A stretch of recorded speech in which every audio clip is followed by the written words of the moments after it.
The scream that tore from Penelope's throat echoed through the dense canopy above. But no one answered back. Her heart hammered against her ribs as she spun in a slow circle, eyes scanning the endless wall of green that surrounded her on all sides. The tour group was gone. She'd only stopped for a moment to adjust her backpack strap and photograph a blue morpho butterfly, and when she looked up, the trail was empty. Silent. She'd called out, jogged ahead, then backtracked, but found nothing except more trees, more vines, more oppressive humidity that made her clothes stick to her skin. "Hello," she shouted again, her voice cracking. "Anyone?" The Amazon swallowed her words whole. Penelope pressed trembling fingers to her temples. This couldn't be happening.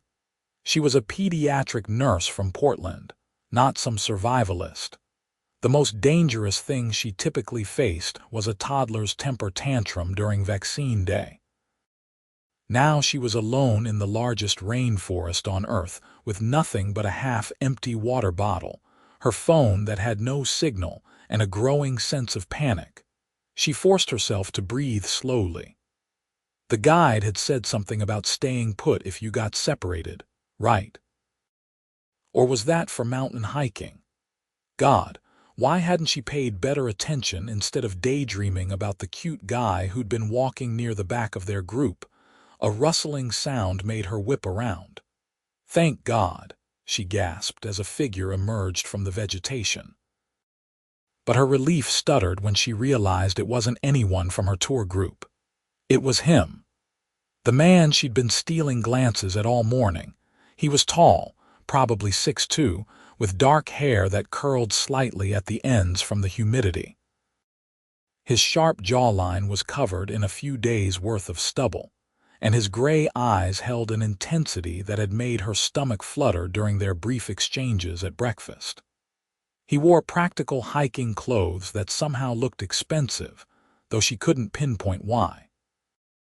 "You're lost too," she said, statement rather than question. He nodded, his expression grim.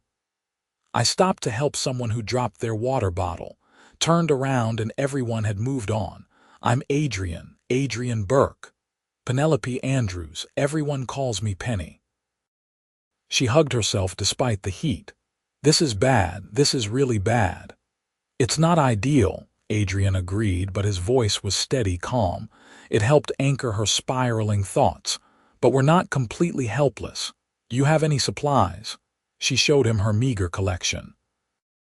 He had a bit more, a proper water bottle, some trail mix, a compass, and a knife. Of course he had a knife. He seemed like the type who was prepared for anything, with that quiet confidence that radiated from him. "The compass is good," Penny said, latching onto the one positive. "We can figure out which direction the lodge is. Assuming we know which direction we came from." Adrian studied their surroundings with a frown. "I'm not sure how far we've wandered trying to catch up." The reality of their situation settled over them like a heavy blanket. They were lost in the Amazon rainforest. The tour company wouldn't realize they were missing until everyone got back to the lodge that evening, hours from now. And even then, finding them in this vast wilderness would be like searching for a needle in a haystack made of needles. "Okay," Penny said, squaring her shoulders. She dealt with medical emergencies where staying calm meant the difference between life and death. This was just another crisis to manage. "We need to find water and shelter before dark, and we should mark our trail so search parties can find us." Adrian's eyebrows rose slightly. "That's good thinking. I'm a nurse. Crisis management is part of the job description." She managed a weak smile. "Though usually my patients are a lot smaller and the biggest danger is someone throwing up on my shoes." That earned her a small smile in return, and she felt an odd flutter in her chest despite the circumstances. "Focus, Penny." They started walking, using Adrian's knife to mark trees as they went. He insisted on taking the lead, pushing branches aside and testing the ground before them. "Protective," Penny noted. She appreciated it, even as her independent streak wanted to prove she could handle herself. "So what do you do?" she asked after they'd been walking in tense silence for 20 minutes. Conversation seemed better than dwelling on every rustle in the underbrush. "Besides spontaneously rescue people's water bottles, I work in manufacturing," he said, which struck her as oddly vague. "Industrial equipment mostly. You said you're a nurse, pediatric nurse. I work at a children's hospital in Portland." She ducked under a low-hanging vine. "I saved up for 2 years for this trip. It was supposed to be my big adventure before I turned 30 next month." "Hell of an adventure," Adrian muttered. They continued on, the forest seeming to press in from all sides. The sounds were overwhelming once Penny started really listening. Birds calling, insects buzzing, things moving through the canopy above. Every shadow could hide a snake or spider or jaguar. Her imagination was not helping. "There," Adrian said suddenly, pointing. "Water." A small stream cut through the vegetation ahead, the water moving slowly over moss-covered rocks. They approached cautiously, and Adrian examined it with a critical eye. "It looks relatively clear," he said. "We'll need to be careful about waterborne parasites, but we don't have much choice. We need to stay hydrated." Penny knelt beside the stream, cupping water in her hands. It was cool and tasted faintly of minerals. She drank gratefully, then refilled her bottle. Adrian did the same, his movements efficient and methodical. "We should follow the stream," he suggested. "Water usually leads to civilization eventually, and it'll be easier than hacking through undergrowth." "Good idea." Penny stood, brushing dirt from her knees. "You're pretty calm about all this. You do a lot of wilderness hiking." "Some." He started walking alongside the stream, and she fell into step beside him. "I spend a lot of time outdoors when I can. It's a good break from work." "Manufacturing must be stressful," his mouth quirked. "You could say that." There was something he wasn't saying, but Penny didn't push. They barely knew each other, after all. Though being lost in the jungle together was certainly an accelerated getting-to-know-you process. The afternoon wore on, the sun moving across the sky in patches of light that filtered through the canopy. Penny's legs ached, her clothes were soaked with sweat, and her stomach was starting to growl. Adrian shared his trail mix without being asked, and they took a brief rest on a fallen log. "Are you scared?" Penny asked quietly. Adrian looked at her, really looked at her, and for a moment his carefully controlled expression slipped. "Terrified," he admitted, "but fear doesn't help us survive, so I'm setting it aside for later." "That's very practical." "I'm a practical person." He handed her the water bottle. "What about you?" "Oh, I'm scared out of my mind," Penny said honestly, "but I'm also weirdly exhilarated. Like this is objectively a nightmare, but I'm also more present and alive than I've felt in years. Does that make sense?" "Perfect sense." His gray eyes held warmth now. "You're handling this remarkably well, Penny." The way he said her name made her pulse quicken. God, this was not the time to be developing a crush. Survival first, inappropriate attraction to handsome strangers later. They resumed walking as the light began to fade. Adrian's concern was visible in the tense set of his shoulders. They needed shelter before full darkness fell. "There," Penny said, spotting an outcropping of rocks with a shallow overhang. "It's not much, but it's something." They investigated and found the space dry and large enough for both of them. No signs of animal occupants, which was a relief. Adrian immediately started gathering palm fronds and branches to create a barrier at the opening. "We'll take turns keeping watch," he said, "just in case." Penny helped him construct their makeshift shelter, working in companionable silence. When they finally settled in, sitting shoulder to shoulder with their backs against stone, exhaustion crashed over her. "Thank you," she said softly, "for staying calm, for knowing what to do." I don't think I could handle this alone. You're stronger than you think, Adrian replied, but I'm glad we're together. Something in his tone made her look at him. In the fading light, his profile was all sharp angles and shadows. Handsome, yes, but more than that. There was a solidness to him, a reliability that made her feel safer than she had any right to in this situation. Tell me something about yourself, she said. Something real. I figure if we're going to potentially die together, we should know each other better. Adrian laughed, a genuine sound that surprised them both. Morbid but fair, okay, something real. He was quiet for a moment. I have a sister, Rebecca. She's 10 years younger than me and she's the best person I know. She works for a nonprofit that builds schools in developing countries. She's everything I'm not, warm, open, idealistic. You seem plenty warm to me, Penny said. You haven't seen me at work. There was an edge to his voice, something almost bitter. At work I'm ruthless, demanding. I've been called a lot of things and very few of them are compliments.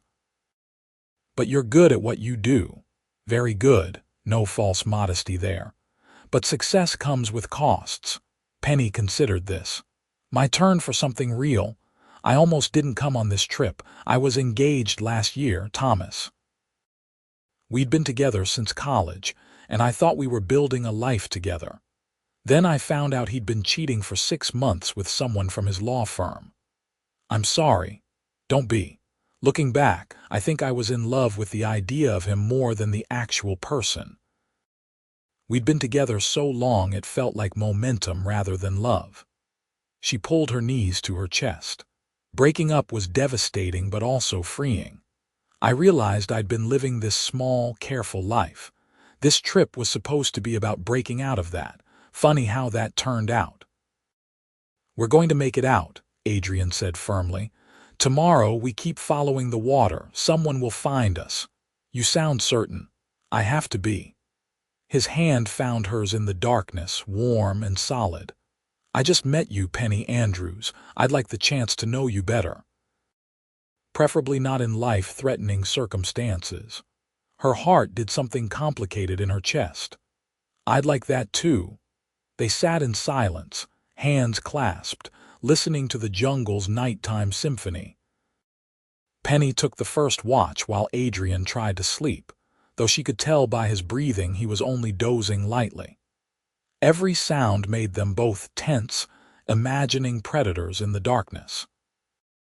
When they switched positions a few hours later, Penny curled on her side, hyper-aware of Adrian's presence beside her. This was insane. She shouldn't be feeling these fluttery, warm feelings towards someone she'd just met. But crisis situations did something to normal social rules, compressed time and emotion into something more intense. She must have dozed because she woke to pale dawn light filtering through their makeshift shelter.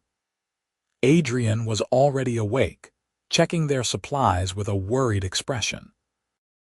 Morning, she mumbled, stretching stiff muscles. Morning, how are you feeling? Like I slept on rocks in the jungle. So accurate. She accepted the water bottle he offered. What's the plan? We keep following the stream.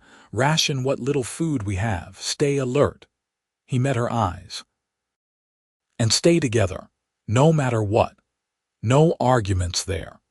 They packed up and set out, the morning already humid and heavy.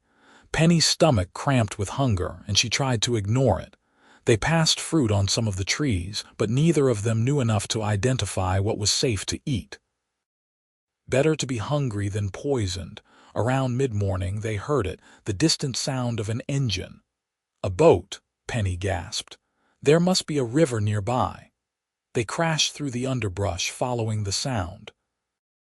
The small stream had gradually widened during their walk, and now it opened onto a proper river, maybe 50 feet across. But the engine sound was fading, moving away from them. No, no, no, Penny shouted, waving her arms frantically. Help, we're here! But the boat disappeared around a bend. They were too late. Penny sank to her knees, disappointment crushing. They'd been so close. Adrian crouched beside her, hands on her shoulders. "Hey, look at me." His gray eyes were intense. "That means there are boats on this river, which means settlements. We follow the river, we find people." "This is good news." She took a shaky breath. "You're right. I'm sorry, don't apologize. You're allowed to have moments." His thumb brushed across her cheek, wiping away a tear she hadn't realized had fallen. The gesture was tender and it nearly undid her. "We should keep moving," she said, voice thick. They walked along the riverbank for hours. The terrain was slightly easier here, less dense undergrowth, but the sun beat down mercilessly without the canopy's protection. Penny's water was running low again, and her head was starting to ache. "Penny, you okay?" Adrian's hand was on her elbow, steadying her, "just tired and hot and hungry." She tried to smile. "But I'm fine." "You don't look fine, you're flushed. Here." He guided her to a shaded spot and made her sit. "Drink water, small sips." She obeyed, grateful for his attentiveness. He was so focused on her welfare, constantly checking on her, making sure she was managing. It stirred something protective and warm in her chest. "Adrian," she said as he examined their dwindling supplies with a frown, "tell me more about your sister." "Rebecca." He glanced at her, understanding her need for distraction. "She's 25. Graduated top of her class from Georgetown.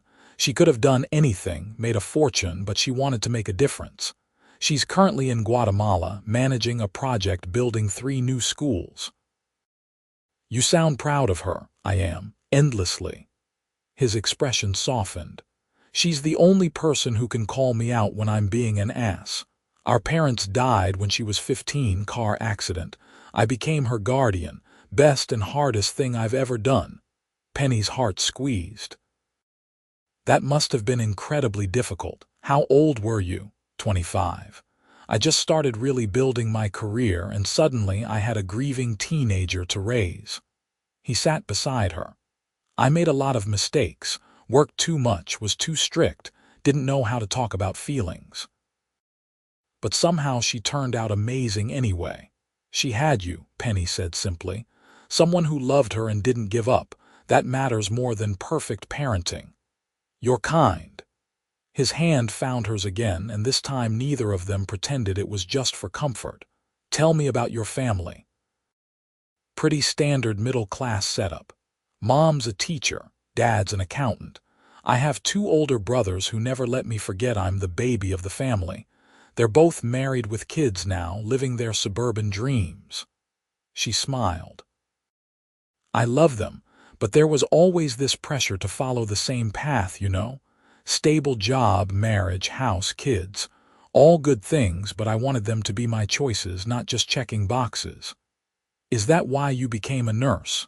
"Partly. I love working with kids. They're resilient and honest and funny. Every day is different. It's hard work, but it matters. I make a difference even if it's one sick kid at a time." She looked at him. "I think Rebecca and I would get along." "I think you would too." Adrian's gaze was warm. "You're both stubborn optimists who see the good in things. You say stubborn like it's a flaw. Right now, it's what's keeping you going, so I'm counting it as a strength." They rested a while longer, then continued following the river. The afternoon stretched on, each step feeling heavier than the last. Penny's mind started playing tricks, seeing buildings in rock formations, hearing voices in bird calls. Then, as the sun began its descent, they rounded a bend and saw it. A small dock with 2 boats tied up. And beyond it, a cluster of buildings with metal roofs. "Is that real?" Penny whispered, afraid to believe. "It's real." Adrian's voice was rough with relief. "Come on." They hurried forward, energy renewed by hope. As they approached, people emerged from the buildings, staring at the bedraggled strangers stumbling into their riverside settlement. A man in his 50s rushed toward them, calling out in Portuguese. Adrian responded in surprisingly fluent Portuguese, and Penny felt another puzzle piece of this man slot into place. Who was he, really? But then someone was pressing water into her hands, and a woman was guiding her inside a building, and the relief of being found, of being safe, overwhelmed everything else. The settlement was a research station for a Brazilian environmental organization. The scientists there were warm and welcoming, immediately providing food, water, and a place to clean up. They contacted the tour company, who'd been frantically organizing a search. A guide would arrive by boat in the morning to take them back to the lodge. That evening, cleaned up and fed, Penny and Adrian sat on the dock watching the sunset paint the river gold and pink. She'd borrowed clean clothes that didn't quite fit, and she'd never been more comfortable. "So," she said, "you speak Portuguese?" "I spend a lot of time in South America." "For work?" He was back to being vague, and it bothered her more now than it had before. "Adrian." She turned to face him fully. "We just survived being lost in the jungle together. I think we're past the mysterious stranger thing. What do you really do?" He was quiet for a long moment, and she thought he might deflect again. Then he sighed. "I own a company, Burke Industrial. We manufacture heavy machinery, construction equipment, that sort of thing. It's a multi-billion-dollar operation with facilities in 15 countries. Penny blinked. "You're a billionaire." "Technically, yes." He wouldn't meet her eyes. "It's why I was vague before. People treat you differently when they know. They either want something from you or they see dollar signs instead of a person." Her mind was racing. Burke Industrial. She'd heard of it, seen their equipment on construction sites, and Adrian Burke owned it. The man who'd calmly led her through the jungle, shared his trail mix, held her hand in the dark, was a billionaire. "I don't care about your money," she said. Now he did look at her, searching her face. "Most people say that but don't mean it." "I'm not most people." She felt a flash of annoyance. "I liked you before I knew. That doesn't change because you have money. If anything, I'm impressed you were so capable out there. A lot of wealthy people would have been useless in that situation." A smile tugged at his mouth. "My father believed in practical skills. He grew up poor, built the company from nothing. He made sure I knew how to work with my hands, how to survive. Said money could disappear, but skills lasted forever. Smart man. He was." Adrian shifted closer. "Penny, I need you to know. These past 2 days lost out there with you were some of the realest moments I've had in years. No boardrooms, no deals, no one trying to impress me or manipulate me. Just 2 people trying to survive. You saw me, not my bank account. That means everything." Her heart was pounding. "Adrian, I know we just met. I know this is fast, but I felt something with you out there, and I don't think it was just circumstance." His hand cupped her face, thumb tracing her cheekbone. "Tell me I'm not crazy. Tell me you felt it too." "You're not crazy," she whispered. "I felt it. I feel it." He kissed her then, soft and careful, a question and an answer all at once. Penny melted into it, her hands fisting in his shirt, pulling him closer. It was nothing like the careful, restrained kisses she'd shared with Thomas. This was fire and need and connection. This was 2 people who'd faced death and chosen life in each other. When they broke apart, both breathing hard, Adrian rested his forehead against hers. "I live in New York," he said. "You're in Portland. That's a problem. But not an insurmountable one." His eyes held hers. "If you want to try, if this isn't just adrenaline and proximity." Penny thought about it, really thought. Yes, they'd been through something intense. Yes, circumstances had accelerated everything, but beneath that there was something solid. The way he listened when she talked. The calm competence that steadied her anxiety. The vulnerability when he spoke about his sister. The way he saw her as capable, not fragile. "I want to try," she said. "But Adrian, I need you to understand. I'm a pediatric nurse. I love my job, but I'm not wealthy. I have student loans and I shop at Target and my apartment is 500 square feet. Your world and mine are very different. I don't care about any of that. You say that now, Penny." He kissed her again, quick and firm. "I have enough money for both of us for several lifetimes. What I don't have is someone who sees me as just Adrian, someone genuine and brave and kind, someone who makes me laugh and keeps me grounded. That's rarer than any amount of money." She wanted to believe him. God, she wanted to. "Okay," she said, "let's try, but let's take it slow. Get to know each other in the real world, not just survival mode. Deal?" His smile was radiant. "Though fair warning, I'm going to pursue you relentlessly. I don't do anything halfway." I'd expect nothing less from a billionaire CEO. They spent the rest of the evening talking, really talking, sharing stories and dreams and fears. The researchers left them alone, seeming to sense something significant happening between the two lost tourists. The next morning, a boat arrived with their frantic tour guide, who nearly wept with relief at finding them safe. The ride back to the lodge was surreal, returning to civilization after their ordeal. The other tourists mobbed them with questions, and the lodge manager offered them complimentary upgrades and extensions, terrified of liability. Adrian declined politely but firmly, and Penny caught the shift in his demeanor. This was the CEO, the man who commanded boardrooms and made million-dollar decisions. It should have been intimidating, but she found it fascinating instead, seeing this other side of him. That evening, back in proper rooms with actual beds, Adrian knocked on her door. "Hi," he said, suddenly almost shy. It was endearing. "Hi." She stepped back to let him in. "Weird being back in civilization, right? Very." He looked around her room, smaller than his suite but still nice. "I wanted to talk about logistics. Your flight home is in 3 days, right?" "Yeah." "I had planned to do some touristy things in Manaus before heading back. Come to New York instead." At her surprised look, he rushed on. "Not to stay with me, I'll get you a hotel room, but so we can spend actual time together. Let me show you my city. Let me take you to dinner somewhere that doesn't involve foraging for safe plants." Penny laughed. "That's moving pretty fast.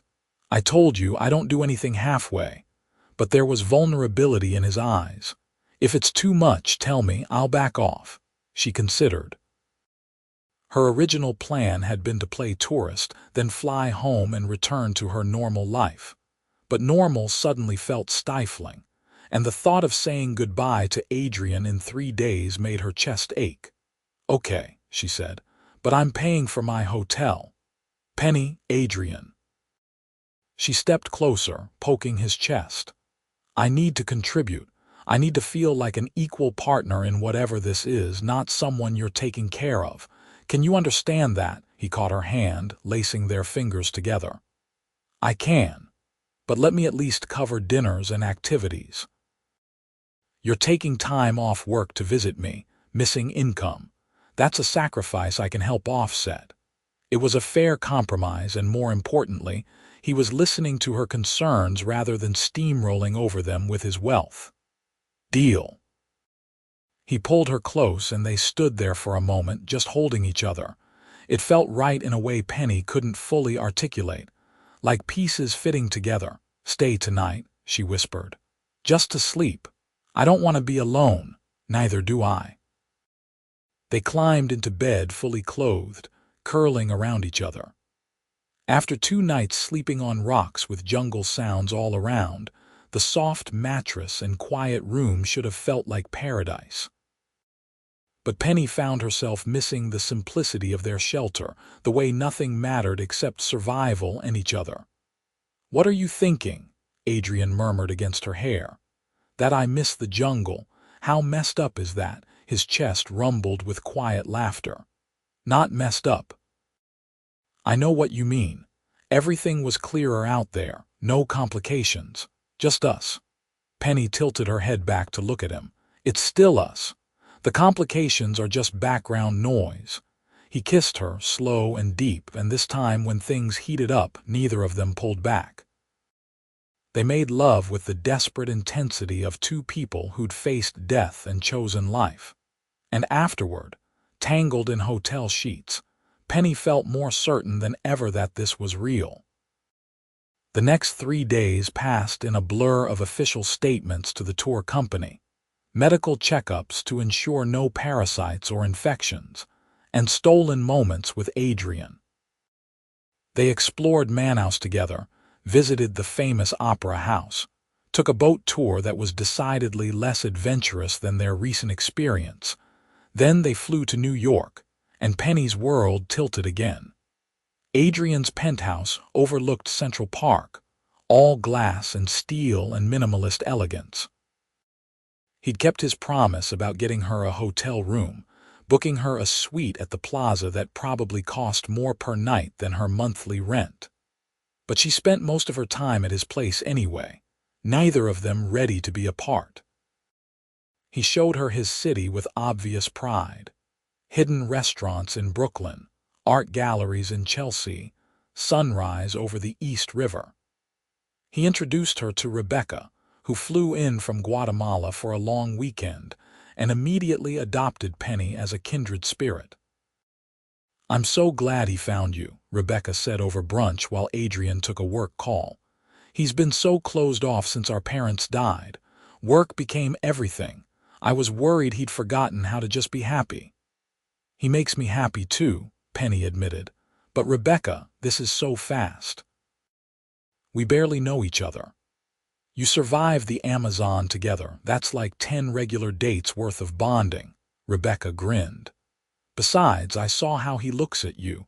I've never seen my brother look at anyone like that. Don't overthink it." But overthinking was what Penny did. As the weeks stretched on and reality intruded, doubts crept in. Adrian got called into his office for an emergency, and she saw him in his element, commanding, decisive, every inch the powerful CEO. He was negotiating a deal worth hundreds of millions of dollars, while she was texting her boss asking about picking up extra shifts to cover her extended vacation. The disparity was stark. "You're quiet tonight," Adrian observed over dinner at a restaurant where the menu didn't list prices. "Talk to me. I have to go home tomorrow," she said. "Back to work, back to real life. This is real life. This is a fairy tale." She set down her fork. "Adrian, you're a billionaire. You have a penthouse and a private driver and probably a dozen other things I haven't even seen. I work 60-hour weeks and worry about student loans. How does this work long term?" He was quiet for a moment, and she braced herself for platitudes or dismissals. Instead, he reached across the table and took her hand. "You're right. Our circumstances are very different." "But Penny, circumstances aren't compatibility. These past 2 weeks, you've made me laugh more than I have in years. You call me out when I'm being ridiculous. You're not impressed by my money, which is more refreshing than you can imagine. And when I'm with you, I remember who I am under all the business and responsibility. I'm just Adrian. That's what I need. That's what I want." "What if it's not enough?" she whispered. "What if the reality of our different lives crushes this? Then we'll deal with it, together." His gray eyes were intense. "I'm not asking you to quit your job or move in with me or marry me tomorrow. I'm asking for a chance. Date me. Let me visit Portland. Come back to New York when you can. Let's see where this goes." She wanted to. God, she wanted to so badly it scared her. "Okay," she said. "But Adrian, I need you to promise me something. If this stops working, if it becomes too hard or too complicated, we talk about it. We don't let it drag on and turn bitter. I'd rather have something good and brief than something that slowly dies. I promise." He raised her hand to his lips. "But I don't think we're going to need that out. I think we're going to make it work." Flying home the next day was harder than Penny expected. She'd known Adrian for less than 3 weeks, but saying goodbye at the airport felt like leaving part of herself behind. "I'll call you tonight," he promised, holding her close despite the people rushing past them. "And I'm flying out next weekend. I want to see your city. It's not as glamorous as New York. It has you. That makes it perfect." She kissed him one more time, then forced herself to walk away before she could change her mind. On the plane, she stared out the window and wondered if she was being an idiot. Wealthy men didn't fall for ordinary nurses. This couldn't last. But when she landed and turned her phone off airplane mode, there was already a text from him. "Miss you already. This is going to be the longest week of my life." She smiled and typed back. "Same, but we've survived worse than a week apart." Returning to work was surreal. Penny walked into the pediatric ward and was immediately swept up in the familiar chaos. Kids crying, parents worried, the constant beeping of monitors. It was grounding, reminding her who she was beyond the woman who'd gotten lost in the Amazon with a billionaire. Her coworkers wanted to hear everything about her trip, and she gave them the sanitized version. Got separated from the tour group, spent 2 nights in the jungle with another lost tourist, made it to a research station. She left out the part about falling for said tourist or his net worth. But her best friend Kara, another nurse on the unit, saw through her.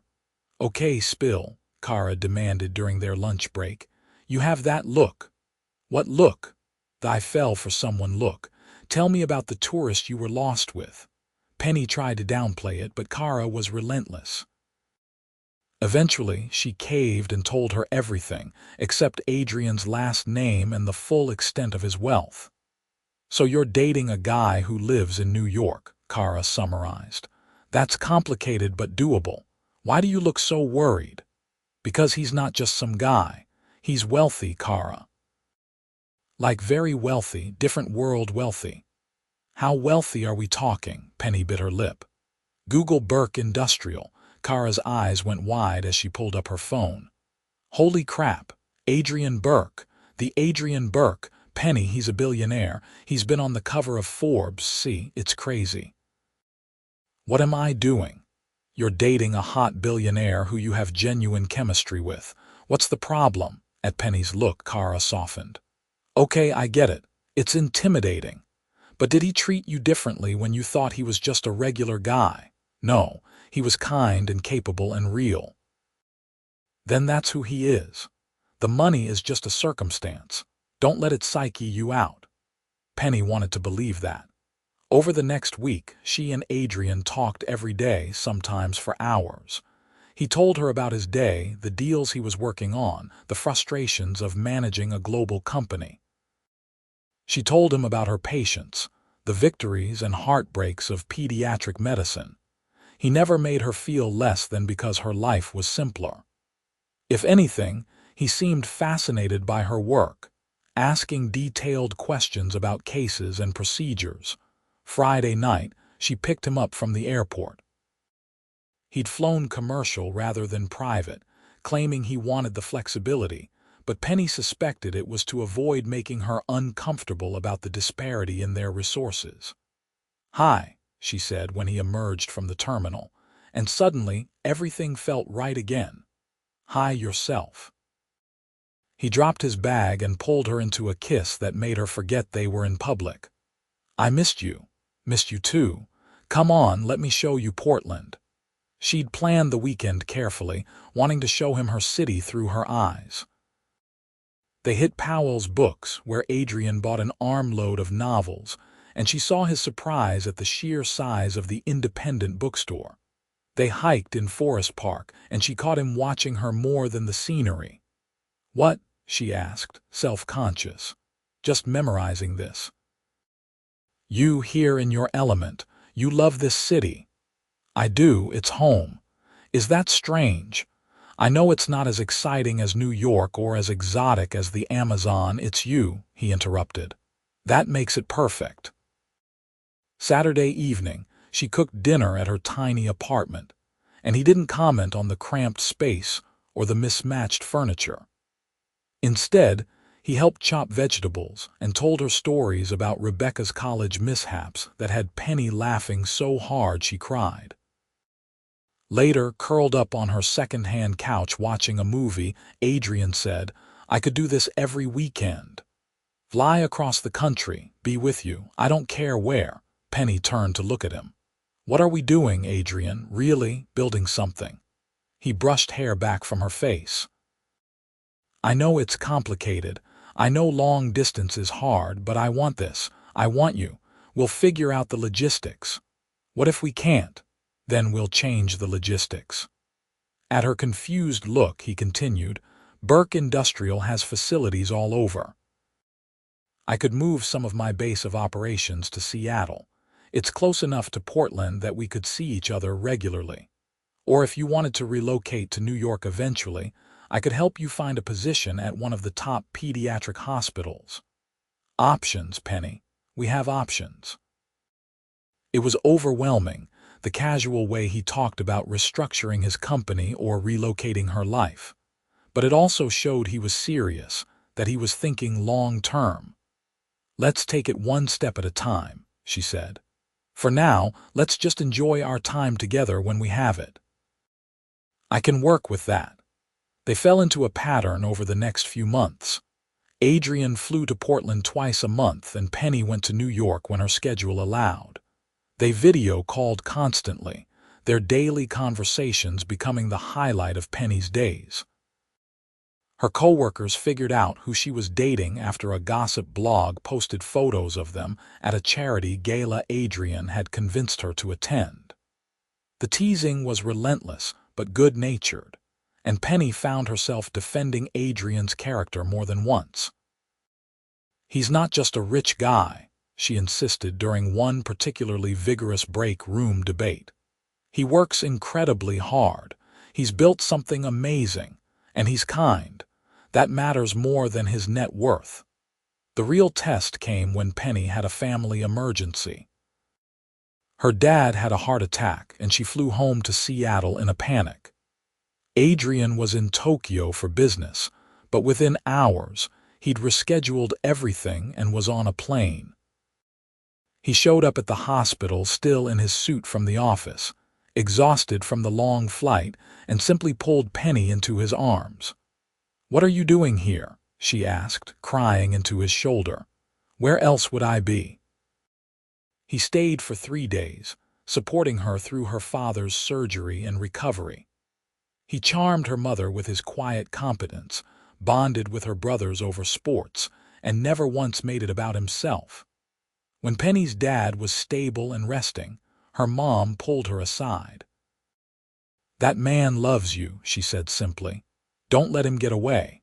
"It's complicated, Mom. Love always is. But he flew halfway around the world to be here for you. That's not complicated. That's commitment."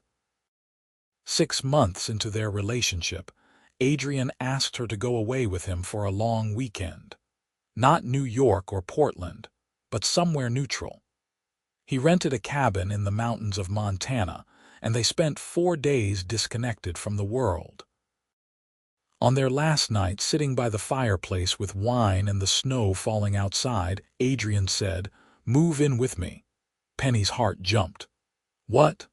"I know it's a big step, but Penny, I hate the distance. I hate that we're always saying goodbye. I want to wake up with you every morning. I want to come home to you every night." "Adrian, my job, I know. And I'm not asking you to give it up. Rebecca's nonprofit has a headquarters in New York. They're always looking for medical professionals to help with their international programs. Or you could work at any of the pediatric hospitals in the city. Or if you want to stay in direct patient care, I have connections that could help you find the perfect position." He took her hands. "I'm not trying to control your career. I'm trying to remove the obstacles between us.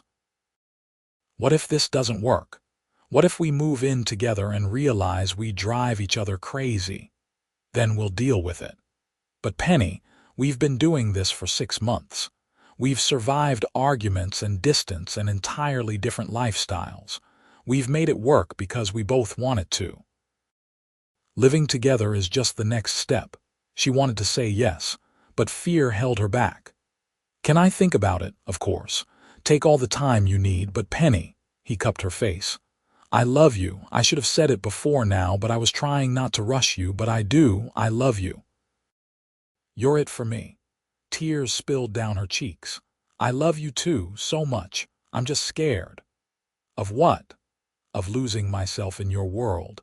Of becoming just the billionaire's girlfriend instead of Penny Andrews, pediatric nurse who worked her ass off for everything she has." Adrian was quiet for a long moment. Then he said, "Do you trust me?" "Yes." "Then trust that I see you, that I value you, that your accomplishments matter just as much as mine, probably more because you save lives every day while I just move money around." He kissed her softly. "You won't lose yourself, I won't let you, and if you ever feel like you're drifting, you tell me and we'll fix it, together." The next morning, over coffee and pancakes, Penny said, "Okay, I'll move to New York, but I want to find my own job. No connections, no favors. I need to do this myself." Adrian's smile was brilliant. "Deal. Though I reserve the right to celebrate obnoxiously when you get hired." The next few months were a whirlwind. Penny gave notice at her hospital, enduring tearful goodbyes from coworkers and patients. She applied to positions at 3 different New York pediatric hospitals and got offers from all 3, eventually choosing Mount Sinai because of their innovative programs. Adrian helped her move into his penthouse, but he also made space for her in ways that mattered.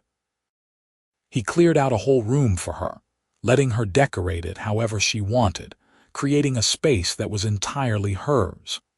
He asked for her input on redecorating the common areas, blending their styles into something that felt like theirs rather than his. Living together had its adjustments. Adrian worked long hours and sometimes took calls at ungodly times due to international time zones. Penny worked rotating shifts, including nights and weekends. They had to learn each other's rhythms, pet peeves, and habits. They had their first real fight over something stupid: dishes in the sink. Adrian had grown up with staff and then had a housekeeper as an adult, so it genuinely didn't occur to him to clean up after himself. Penny, who'd always done her own chores, found it infuriating.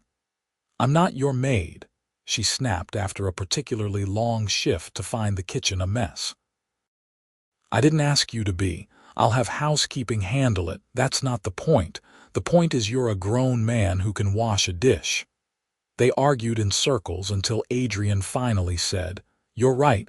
I'm sorry, I've been thoughtless. It won't happen again." And it didn't. He made a conscious effort to be more aware of shared spaces, and Penny tried to be more understanding about his demanding schedule. The fights were few but intense when they happened, usually stemming from their different backgrounds and expectations. But they always talked it through, always found compromises, always chose each other. Work was its own adjustment. Penny loved her new position, but being in a new city with new coworkers meant starting over socially. She missed Kara and her Portland friends fiercely. Adrian noticed her struggling and encouraged her to visit Portland regularly. "This is your home now, but that doesn't mean you have to give up your old life entirely. Balance, remember." She flew back once a month, spending long weekends with Kara and her other friends, and it helped. Meanwhile, she was building a new life in New York, making friends at work, exploring the city on her days off. Rebecca became a close friend, their bond deepening beyond just being connected through Adrian. They met for brunch regularly, and Rebecca became Penny's guide to navigating the sometimes overwhelming world of wealth and privilege that came with dating Adrian. "You're good for him," Rebecca said one afternoon over coffee. "He's softer now, more open. He smiles more." "He's good for me too," Penny admitted. "He challenges me to be brave, to take up space, to believe I deserve good things. You do, don't forget that." A year after moving to New York, Adrian surprised her with a trip back to the Amazon. Not the same tour company or even the same region, but a carefully planned expedition to see the rainforest again, this time safely. I wanted us to return to where it started, he explained as they flew south, but with better preparation this time. They stayed at an eco-lodge with actual beds and plumbing, took guided hikes with an expert naturalist, and saw incredible wildlife. But the highlight was when Adrian led her to a quiet spot by the river at sunset. 2 years ago, I got lost in this jungle, he said, taking her hands. It was supposed to be a nightmare, and in a lot of ways it was. But it also gave me you. It changed my entire life. Adrian, he dropped to one knee and Penny's breath caught. Penelope Andrews, you are the bravest, kindest, most stubborn person I've ever met. You see me for who I am, not what I have. You challenge me and support me and make me want to be better. I love you more than I thought it was possible to love someone. He pulled out a ring, a beautiful diamond that caught the fading light. Will you marry me? Penny was crying, nodding before she could even speak. Yes.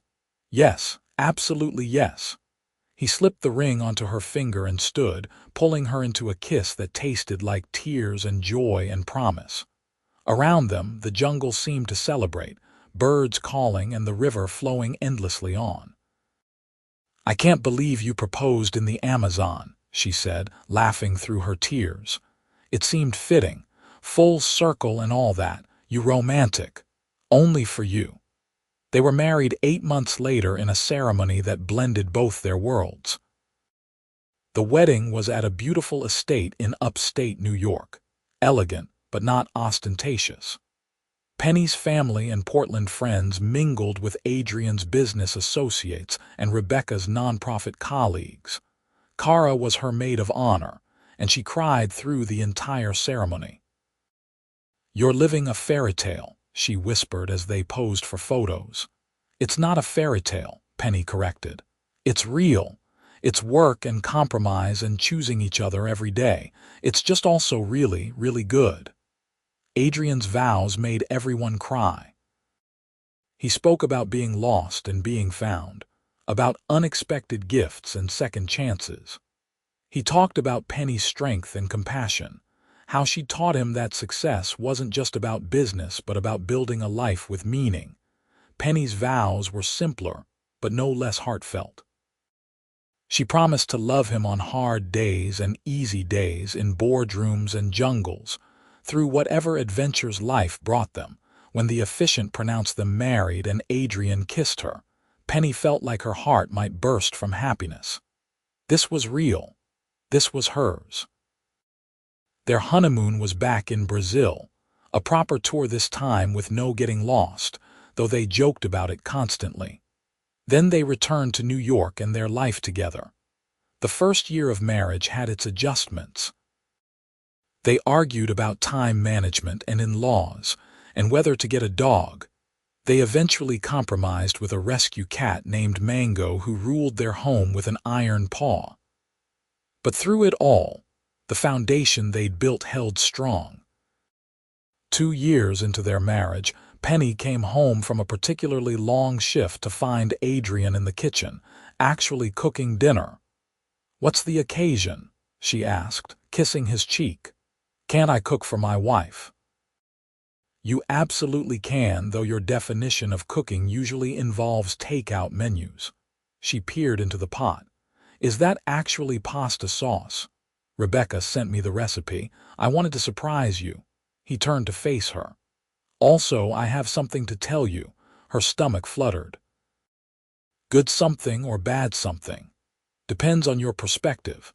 I've been thinking about succession planning, about what happens with Burke Industrial in the long term." "Okay, I'm stepping back. Not entirely, but I'm promoting my VP to COO and letting him handle day-to-day operations.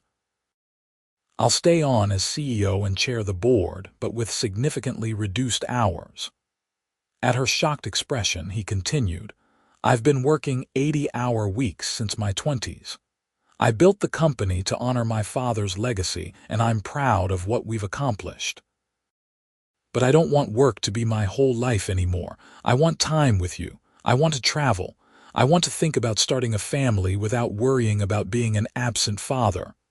Penny's heart was pounding. A family, if you want that. I know we've talked about it hypothetically, but I'm saying I'm ready if you are. Or we can wait. Or if you don't want kids, that's okay too. I just want to make sure I have the time and space for whatever our future holds.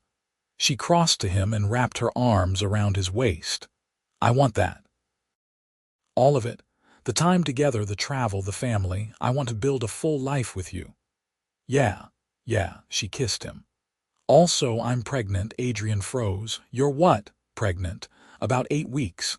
I found out yesterday, but I wanted to wait to tell you until I was sure. She bit her lip. Surprise, he laughed, loud and joyful, spinning her around. That's the best surprise, the absolute best surprise. We're having a baby. We're having a baby, she confirmed, laughing with him. The next 7 months were a blur of doctor's appointments, nursery preparation, and Adrian hovering like she was made of glass. Penny found it annoying and endearing in equal measure. Rebecca flew in for the baby shower, helping Penny navigate the overwhelming number of gifts and well wishes. You're going to be an amazing mom, she assured Penny, and Adrian is going to be wrapped around that baby's finger instantly. He's already reading parenting books at a rate that's frankly concerning. He wants to be prepared. It's sweet. It's Adrian.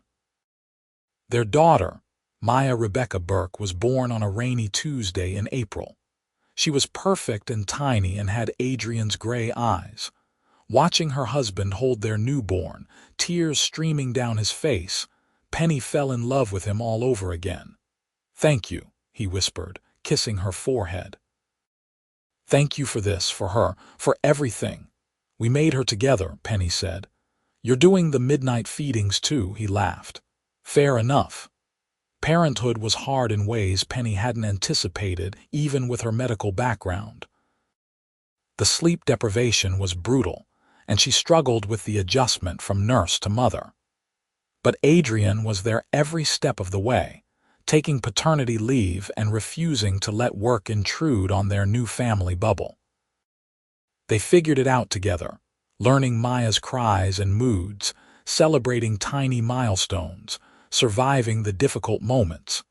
And through it all, their relationship deepened, becoming something richer and more complex. When Maya was 6 months old, they took her to Portland to meet Penny's extended family. Watching her dad hold his granddaughter, fully recovered from his heart attack years ago, Penny felt the threads of her life weaving together into something beautiful. You did good, sweetheart, her dad said quietly. Not just with the baby, with everything. You built a good life. I got lost in the jungle and fell in love with a billionaire. That's not exactly a life plan. The best things rarely are. Maya's first birthday party was a joyful chaos of family and friends from both coasts. Adrian's business associates mingled with Penny's hospital co-workers. Rebecca entertained toddlers with her stories from Guatemala. And Cara got slightly drunk and gave an embarrassing speech about how she'd known all along that Penny and Adrian were perfect for each other. That evening, after everyone had left and Maya was asleep, Penny and Adrian collapsed on the couch together. We survived, Adrian said. Barely. Did you see how much cake she got in her hair? I took pictures. Excellent blackmail material for when she's a teenager. He pulled Penny closer. Have I told you lately that I love our life? You might have mentioned it. She tilted her head to look at him. I love it too. It's chaotic and messy and nothing like what I imagined, but it's ours. No regrets about the jungle, not a single one. Getting lost was the best thing that ever happened to me. Same. He kissed her softly. Here's to getting lost together and finding our way home. Years passed in that beautiful, messy way that they do. Maya grew into a curious, bright toddler who had her father wrapped around her finger and her mother's kind heart. Adrian continued running Burke Industrial but with better balance, making it home for family dinners and never missing important moments. Penny eventually transitioned to a part-time position at the hospital, wanting more time with Maya, but not ready to give up nursing entirely. She also got involved with Rebecca's nonprofit, using her medical skills to help train healthcare workers in developing countries. When Maya was 3, Penny got pregnant again, and their son Samuel was born the day before Adrian's 41st birthday. "Best present ever," Adrian declared, holding his son with the same awe he'd shown with Maya. Their penthouse transformed from sleek bachelor pad to family home, filled with toys and laughter and the beautiful chaos of children. They bought a weekend house in Connecticut with a yard for the kids to play in, a compromise between city life and Penny's desire for green space. On their 7th wedding anniversary, Adrian surprised her with a trip back to the Amazon.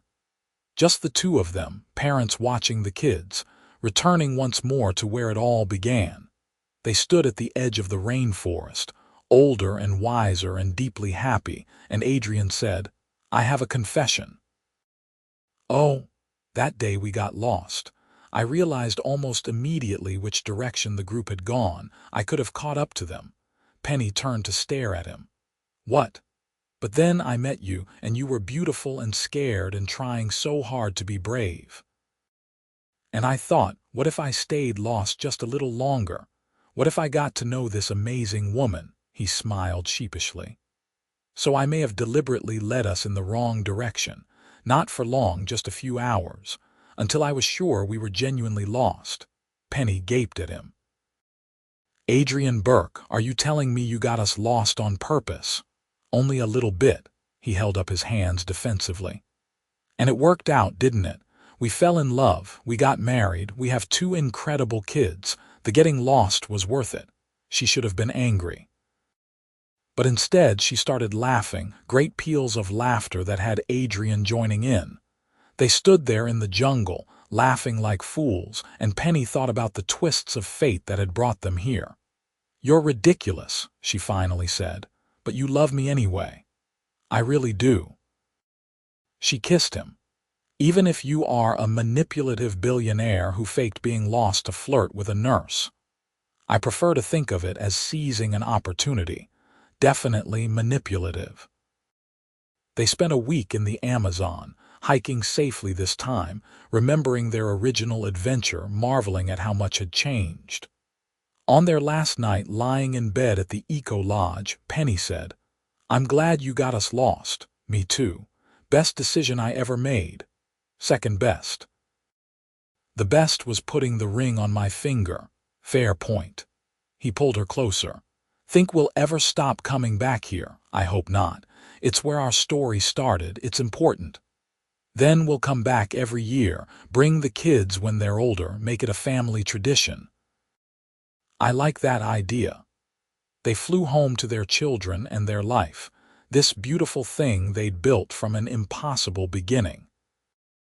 Maya and Sam greeted them with squeals and sticky kisses, and that evening, with both kids finally asleep, Penny stood at the window overlooking Central Park and thought about the journey that had brought her here, from Portland to the Amazon to New York. From single nurse to billionaire's wife to mother, from lost and scared to found and happy. Every step, every choice, every moment of courage had led to this. Adrian came up behind her, wrapping his arms around her waist. "What are you thinking about? How grateful I am for all of it. Even the scary parts.